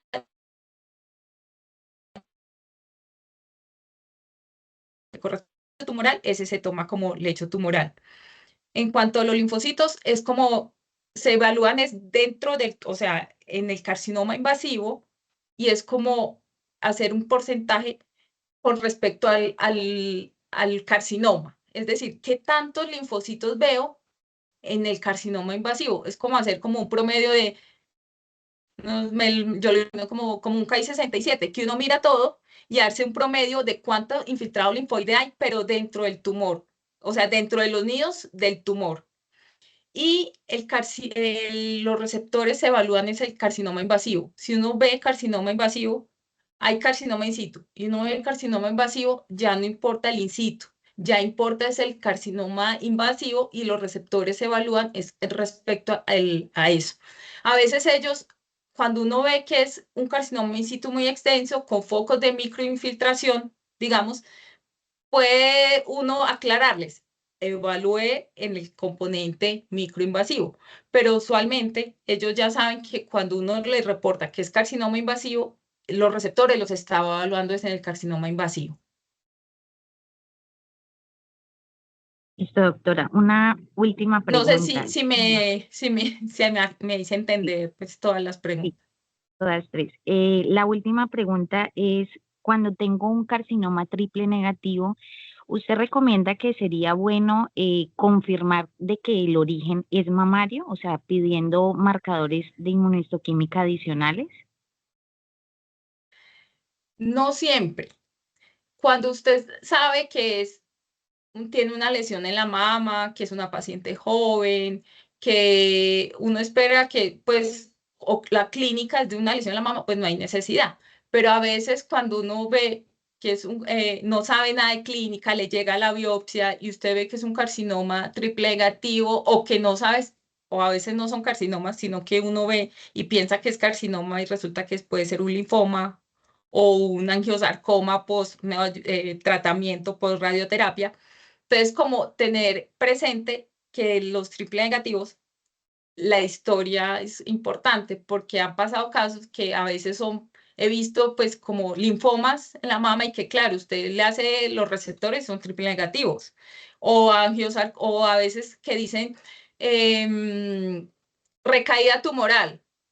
Entonces, pues recaída, entonces uno recibió radioterapia. Entonces, como tener presente que puede pasar, porque también he visto casos que son, y ahí es muy importante en los post radioterapia o en las recaídas, saber cómo era el perfil anterior, porque hay casos que eran luminales A o luminales B, y entonces en la recaída, por ejemplo, ve uno un triple negativo espantoso. Pues puede pasar que hay angiosarcomas de muy alto grado que pueden parecer carcinomas. Entonces, también tener como en mente que eso puede pasar. Y en esos casos así, sí hacerle al menos unas queratinas. Pero no de rutina, eso es como en el contexto, si uno tiene clínica, contexto clínico, porque uno ve muchos carcinomas triple negativos, pero pues siempre, al menos que con la ecografía, tiene una lesión en la mama, no sé cómo, pues que uno dice, no, este sí, sí. Y si uno ve carcinoma in situ, también le ayuda mucho a saber que es de ahí. Listo, muchas gracias. Perfecto, Isabel, muchas gracias. ¿Nos recuerdas desde dónde te conectas? Desde Cali, de la Universidad del Valle. Per- Perfecto, muchas gracias. Bueno, doctora, nos están acompañando de las ciudades donde pues estamos haciendo ahorita priorizando nuestro plan de choque, entonces qué chévere que las preguntas sean de acá, de nuestros profesionales. Tenemos unas preguntas escritas, ya le doy paso a Juan Manuel que también nos está levantando la mano. Entonces, frente a la primera pregunta, doctora, que Armando nos hizo, entonces él volvió acá a escribir y nos dice, es el tumor piloides, utilidad KI67 y abordaje en casos de diferenciación de otros sarcomas.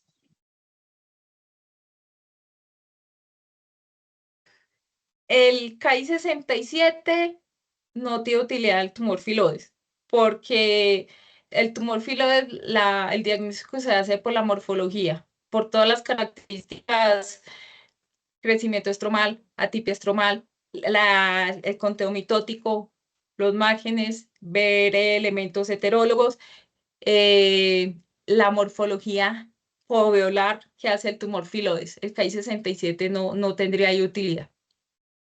Perfecto, Y doctora. abordaje en casos con diferenciación de otros sarcomas, pues no sé si la pregunta sea enfocada como en una lesión fusocelular en la mama. Entre los diagnósticos diferenciales podemos tener los carcinomas metaplásicos, fusiformes,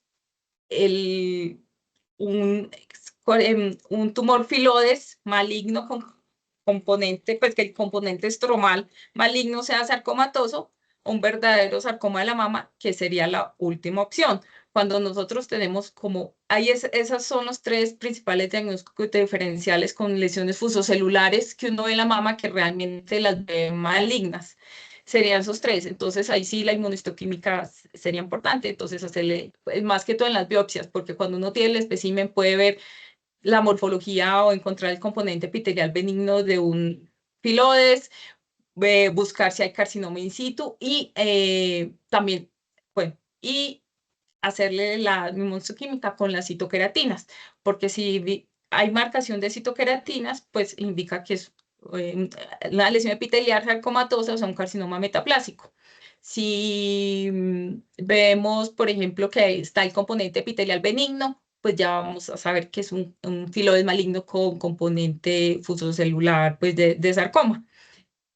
Un sarcoma de la mama, hay sarcomas de la mama, pero es un diagnóstico ya de exclusión, porque son muy raros. Perfecto, doctora, muchas gracias. Voy a darle paso a Juan Manuel. Juan Manuel, muy buenas noches. Nos gustaría que primero nos comentaras desde qué ciudad te conectas. Hola, buenas noches. Me Buenas conecté de la noches. ciudad de Neiva, exactamente la Uninavarra. Perfecto. Ahora sí, Julián, muchas gracias. Cuéntanos desde cuál es la pregunta para nuestra doctora. Bueno, tengo una cierta inquietud por un caso de una paciente que se le hace una biopsia trucut de adenopatía axilar izquierda, pero tiene un compromiso por un tumor maligno que es pobremente diferenciado, ¿sí? En una prueba inmunistoquímica que se le hace a esta paciente, da positivo para células neoplásicas y según el CAIN 67, hay un 60% de ganglio linfático de compromiso por melanoma.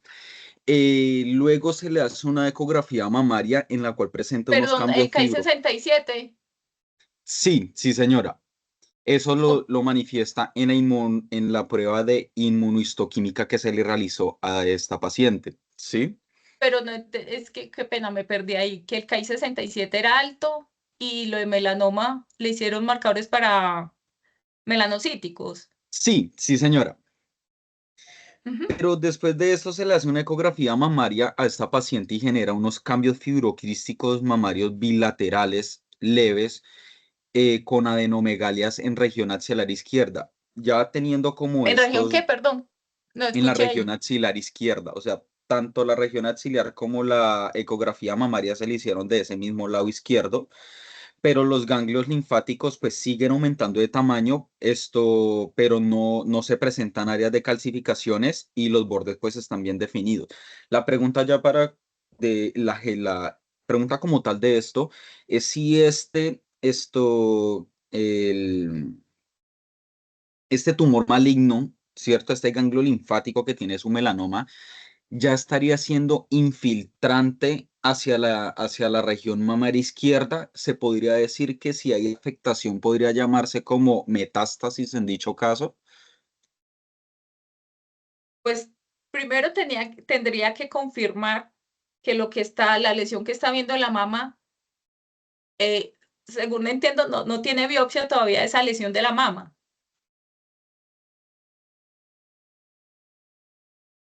No, señora, por ahora el caso que se le ha Porque realizado. tendría que confirmarse, hacer la biopsia, porque perfectamente si encuentran ahí que es un melanoma, pues ya sería un melanoma metastásico, pero puede ser también que la paciente tenga asociado otro tipo de lesión en la mama, no necesariamente maligno. Tendría que hacer la confirmación con la biopsia. O sea, No, ¿sería pues porque, necesario solicitar una biopsia mamaria para descartar que sea algo metastásico? o que no sea algo, porque así como usted me la describe, puede ser una lesión fibroquística de la mama, una lesión benigna. ¿O qué vibra le dan? Sí, no solamente me dan eso, pero sí tenía esa duda, sí, señora. Sí, porque es que uno no puede confirmar, hasta que no se compruebe, no puede confirmar que sea ahí, vaya a ser una lesión metastásica. Melanoma no sirve de melanomas metastásicos, claro, claro que sí, pero hay que hacer la confirmación con la biopsia. Ah, ok, listo, vale, perfecto. Perfecto, Juan Yo Manuel, estoy muchas viendo acá una gracias. pregunta que dice, qué Sí, pena, doctora, de Ricardo que García. dice una pregunta tal vez medio salida del tema, el PL1 clon debe ser 22C3, tiene indicación terapéutica en el cáncer de mama triple negativo, sí. En los carcinomas triple negativos metastásicos, con metástasis sea localizadas a distancia, está indicado la solicitud del PDL1 clon 22C3, es el que estamos realizando en mama, previa solicitud del oncólogo, porque ellos saben el contexto clínico. Él acá vuelve y dice, no, el ZR3 específicamente, el clon ZR3. En mama estamos utilizando el 22C3. Es el que en este momento está autorizado Perfecto. para el que se está utilizando en mama. Listo, doctora. Acá tenemos otra ¿Cómo pregunta se...? de Así. Xiomara. ¿Cómo se deben interpretar los trombos intravasculares en la grasa axilar sin evidencia de metástasis ganglionar? Yo lo reporto así. Se observan presencia de invasión vascular en el tejido adiposo del vaciamiento ganglionar o en el vaciamiento ganglionar. Pues eso indica que así no haya metástasis en los ganglios, ya hay células circulando por los linfáticos y ya están haciendo metástasis. Pero yo lo reporto así, tal cual, lo pongo así en el informe. Perfecto, doctora. No sé si nuestros asistentes tengan alguna otra pregunta, inquietud, duda para la doctora Patricia. Mientras tanto, entonces recordarles diligenciar el link de asistencia que se estuvo enviando. Lo voy a volver a enviar a nuestro chat porque con este link con las personas que se registren en línea es que vamos a entregar el certificado del webinar, entonces para que por favor se conecte, por favor lo diligencien. No sé, doctora, si hay algo adicional por el momento. Creo que no tendríamos más preguntas. No sé si la doctora quiere dar alguna recomendación adicional para todos nuestros invitados y conectados del día de hoy. Pues muchas gracias por la asistencia, por las preguntas. Cualquier duda, pues no sé, yo ahí puse mi correo, pero bueno, ya no Si sé. quiere, doctora, lo podemos volver a decir. Lo puedo poner en el chat. Cualquier cosa, pues con mucho gusto. Voy a Claro poner. que sí. Mientras tanto, acá doctora Liliana Moreno nos escribe, excelente presentación, doctora Patricia, muy ejecutiva, felicitaciones y muchas gracias. Muchas gracias. Felicitaciones por parte de Ana María, muchas gracias, súper bien por parte de Carlos, muchas gracias pues a todos nuestros asistentes, qué alegría saber que muchos nos acompañan de las ciudades que en este momento pues se han priorizado, desde Cali, Barranquilla, desde Neiva, Bogotá. Yo porque no alcanzo a ver todo eso. Es que esos fueron los primeros que nos escribieron, doctora. Entonces Bueno. nos acompañaron desde Neiva, desde Cali, desde La Calera, Barranquilla, Ibagué, desde Bogotá, desde Popayán, Bucaramanga. Entonces, muchas gracias a todas las personas que nos acompañaron, las personas que estuvieron nos acompañan desde Pasto, Magali desde Pasto. Entonces, gracias a todas las personas que nos están acompañando, que están conectados desde las diferentes ciudades del país. Ahí está el correo de la doctora, lo voy a deletrear, p de papá López @cancer.gov.co para cualquier duda, cualquier inquietud que tengan, le puedan escribir a ella.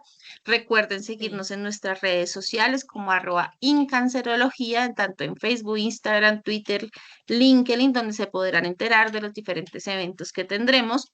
Próximamente, este 5 de septiembre, si no estoy mal, tendremos el evento del webinar de cáncer colorectal, de prevención y detección temprana de cáncer colorectal, evento organizado por el grupo de docencia.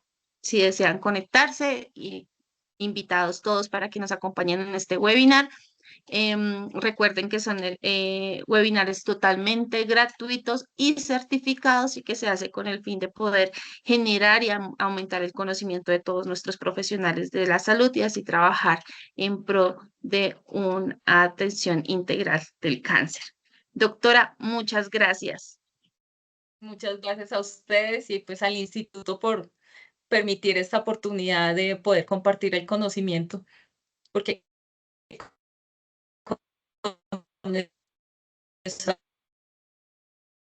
aprender